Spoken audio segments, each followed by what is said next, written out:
अस्सलामुअलैकुम, नमस्ते, सत श्री अकाल। कैसे हैं दोस्तों? उम्मीद करता हूं कि आप लोग अच्छे ही होंगे।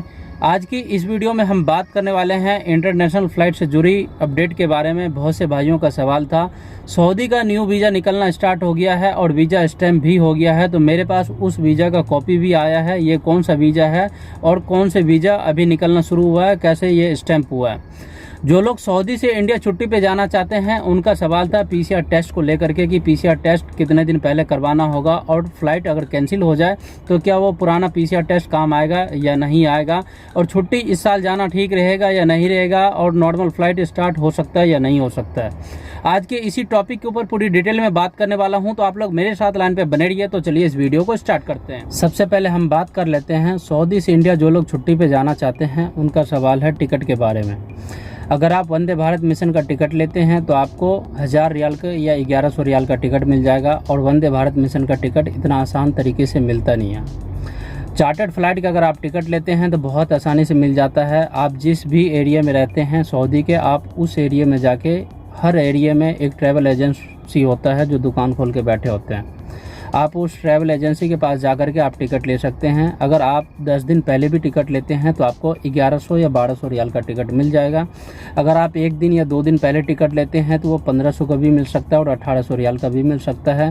वो आपके और ट्रैवल एजेंसी के ऊपर डिपेंड करता है कि आपसे वो कितना पैसा ले ले और आप उसे कितना पैसा दे दो। लगेज की अगर हम बात करें, अगर आप एयर इंडिया एक्सप्रेस की टिकट लेते हैं तो आपको 40 kg लगेज मिलेगा और प्लस 7 kg हैंड बैग होगा। आप इंडिको का भी ले सकते हैं फ्लाइट, इंडिको में भी वही 30 kg है, और स्पाइस जेट है उसमें भी 30 kg है, 20 kg है। वो फ्लाइट के ऊपर डिपेंड करता है कि छोटा फ्लाइट है या बड़ा फ्लाइट है। तो छोटा और बड़ा फ्लाइट के हिसाब से वो आपको लगेज देगा। और जब आप टिकट बुक करवाने के लिए जाओगे तो वो आपको पूरा क्लियर कर देगा कि ये कौन सा फ्लाइट है और कितना लगेज है। और जो फेयर की बात करें तो फेयर बराबर ही होगा, थोड़ा ऊपर नीचे होगा, इससे कोई ज़्यादा फर्क नहीं होगा। बहुत से भाइयों का सवाल पीसीआर टेस्ट को भी लेके हैं। अगर आप पीसीआर टेस्ट करवाते हैं तो उस टेस्ट का जो वैलिड है 72 आवर्स वैलिड होता है। 72 घंटे के अंदर अंदर आपको एयरपोर्ट पे एंट्री करना है। अगर 72 घंटे से ज़्यादा होता है तो आपको एयरपोर्ट पे एंट्री करने के लिए नहीं दिया जाएगा। सपोज अगर आप एयरपोर्ट पे जाते हो, एक एग्जाम्पल टाइप में, 1 तारीख को और 1 तारीख की आपकी फ़्लाइट कैंसिल हो जाता है, 2 या 3 तारीख की भी अगर वो आपको दूसरा फ्लाइट दे तो आप उसी पीसीआर टेस्ट पे जा सकते हैं। अगर 3 तारीख से फिर वो आगे कर दे तो आपको दूसरा पीसीआर टेस्ट करवाना है, और इस पीसीआर टेस्ट का पैसा जहां से आप टिकट लिए हैं, अगर आपके कफिल या कंपनी आपके साथ गया है या कंपनी का कोई मुदीर, तो आपको पीसीआर टेस्ट का भी वो पैसा देगा। अगर आप खुद डायरेक्ट जाकर के टिकट लिए हैं तो आपको पीसीआर टेस्ट का वो पैसा नहीं देगा, उस टेस्ट का पैसा आपको देना होगा। ये टेस्ट 200 रियाल का भी होता है और 250 रियाल का भी होता है। 200 या 250 रियाल मैं इसलिए कह सकता हूँ कि एरिया के डिपेंड है। किसी ही एरिया में 200 रियाल भी ले लेता है, किसी एरिया में 250 रियाल भी ले लेता है। बहुत से भाइयों का सवाल था अगर हम सरकारी हॉस्पिटल में जाकर के पीसीआर टेस्ट करवाते हैं तो क्या वो मायने हैं? जी बिल्कुल मायने हैं।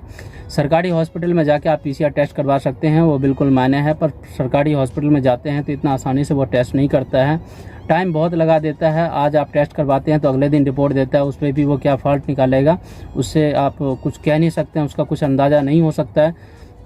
अगर आपने इतने खर्च किया तो आप कोशिश करें कि 200 रियाल खर्च करके बाहर प्राइवेट में करवा लें, और इस झोलझाल से आप बच जाएंगे बहुत आसान तरीके से। अब हम बात कर लेते हैं, बहुत से भाइयों का सवाल था कि सऊदी का न्यू वीज़ा निकलना शुरू हो गया है, इंडिया में स्टैम्प भी हो रहा है। जी आपका बिल्कुल बात सही है, इंडिया में वीज़ा स्टैम्प हो रहा है। ये न्यू वीज़ा नहीं है, सऊदी से इस वक्त कोई भी वीज़ा नहीं निकला है। जो वीज़ा है पहले का वीज़ा, जिन्होंने पहले वीज़ा ले लिया था और जिसका वीज़ा स्टैम्प नहीं हुआ था, वीज़ा पड़ा हुआ था, उसे अपडेट करवा के उस वीज़ा को स्टैम्प करवाया गया है। जिसका वीज़ा नया वीज़ा लग चुका था और वो एक्सपायर हो गया था तो उसी वीज़ा को री स्टैम्प कर रहा है। तो ये सामने आप लोगों को डिस्प्ले पे एक वीज़ा दे दिया हूँ। ये 1 तारीख चौथा महीना में ये वीज़ा स्टैम्प हुआ। ये वीज़ा न्यू वीज़ा नहीं है, ये पुराना ही वीज़ा है, ये री स्टैम्प हुआ है। जो न्यू वीज़ा स्टैम्प करवाया था और नहीं आ पाए, 1 साल हो गया है और वो इस वक्त अभी तक नहीं पहुंच पाए, तो उसी वीज़ा को री स्टैम्प किया। ये कोई नया वीज़ा नहीं है। बहुत से भाइयों का सवाल था कि मेरा एजेंट कह रहा है न्यू वीज़ा निकल रहा है और वीज़ा की कॉपी दिखा रहा है, तो वो गलत है। आप किसी के भी झांसे में ना आए। अगर आप जाना ही चाहते हैं तो आप दुबई जा सकते हैं, ओमान जा सकते हैं, कुवैत जा सकते हैं। कुवैत के लिए भी डोमेस्टिक वर्कर के लिए वीज़ा निकला है, किसी कंपनी के लिए नहीं निकला है। कई बार कुवैत में ऐसा भी होता है कि डोमेस्टिक वर्कर में बुला के वो बाद में वीज़ा को एक्सचेंज करवा लेता है, तो आप इस तरीके से जा सकते हैं। बहुत से भाइयों का सवाल है कि सऊदी के लिए न्यू वीज़ा कब से निकलना शुरू होगा। तो मैं आपको बता दूं कि अभी तक ऐसा कोई भी अपडेट नहीं हुआ कि सऊदी का वीज़ा कब से निकलेगा, क्योंकि सऊदी की गवर्नमेंट या हेल्थ मिनिस्ट्री ने अपडेट दिया था कि 17 मई के बाद हम फ़्लाइट को चालू करेंगे, पर लगता नहीं है कि ये फ़्लाइट चालू होगा, क्योंकि दिन पर दिन सऊदी में कोरोना का केस बढ़ता जा रहा है। और इंडिया में भी, जैसे कि आप लोगों को भी मालूम होगा कि दिल्ली में भी लॉकडाउन लग गया है, रात का टाइम लॉकडाउन लगना शुरू हो गया। अगर रात में लग गया है तो दिन में भी लगना शुरू हो जाएगा। कब से ये स्टार्ट हो जाएगा इनका कोई पता नहीं है। इंडिया में बहुत सारे भी ऐसे सिटी हैं कि जो लॉकडाउन लगना शुरू हो गया है। जब माहौल दिन पर दिन बिगड़ता जा रहा है तो आप भी सोच सकते हैं कि कैसे सऊदी के लिए नॉर्मल फ्लाइट चालू होगा। तो जो लोग सऊदी से इंडिया छुट्टी पे जाना चाहते हैं वो बिल्कुल जा सकते हैं आसान तरीके से। खास करके आप इन बात को ध्यान दें। अगर आपको लगता है कि आपके साथ कोई मजबूरी नहीं है, अगर आप जाके नहीं भी आते हो और आपका घर परिवार सही रहेगा तो आप बिल्कुल जा सकते हैं। अगर आपका घर परिवार फंसा है, बहुत सारे आदमी ऐसे हैं कि जिनका इस वक्त घर बन रहा है या कर्जे में डूबा है, वो चाहता है कि मैं चला जाऊं वापसी में, मैं नेपाल, दुबई या और भी कई कंट्री है उस कंट्री से आ जाऊं, तो आप ऐसी गलती ना करें। आप फिर भी अगर आप लाख रुपए की व्यवस्था करके भी इंडिया जाते हैं तो वो लाख रुपए आपके पास रहने के बाद भी उम्मीद नहीं है कि आप दोबारा इस कंट्री में लौट पाएंगे आसान तरीके से। तो मैं आपको बता देना चाहूँगा, अगर आप जाना चाहते हैं तो मैं आपको बता दूँ कि आप बिल्कुल मत जाओ, क्योंकि मैं भी जाने वाला था और मेरे भी घर की कुछ हालत ऐसी है कि मैं भी चाह रहा हूँ कि जो कल जाऊँ सो आज चला जाऊँ, बट मैं नहीं जाऊँगा। इसलिए नहीं जाऊँगा, अगर मुझे नौकरी वापस चाहिए तो मुझे जाने का कोई फ़ायदा नहीं है। अगर मैं 1 साल रुक जाऊँगा तो 2 पैसा भी अधिक हो जाएगा, उसके बाद घर परिवार भी सही हो जाएगा और बाकी सब कुछ सही हो जाएगा। अगले साल जाऊँगा तो दोनों टिकट साथ में लेके चला जाऊँगा।